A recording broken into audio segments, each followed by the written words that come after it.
Okay guys, I'm back. It's me, the Tycoon, and I'm here with another review. This is of, as you can see, Andor.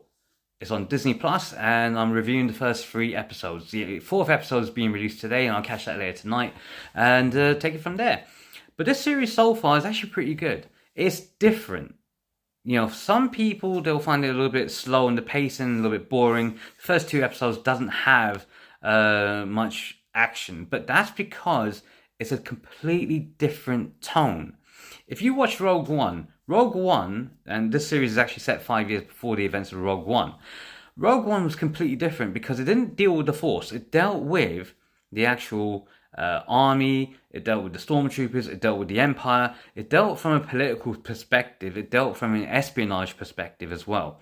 So you see the history of Cassian Andor and how he became a spy. You also see his history when he was growing up as a child, so on and so forth. And then in the third episode, actually meeting up with one of the rebels properly that will introduce him into the world of espionage.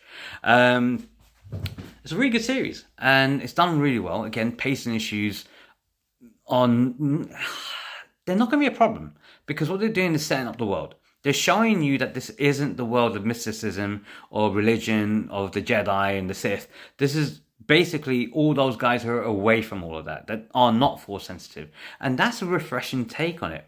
You need to see that part of the Empire and how they actually have oppressed people on the ground level, such as police brutality and just taking things into their own hands.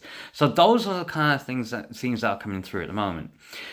The problem that I have with this, even though it's a good series so far for the first 3 episodes, is that's a prequel.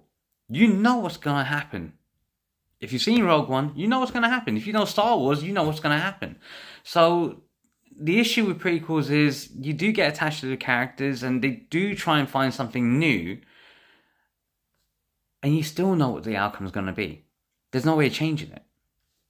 But what it's done for Star Wars is revitalize the franchise again to give it a different take, a different perspective to look at the show and say, you know what, this is actually, the Force is there, but this is more the reality of what would have happened had the Empire really, dominated everything.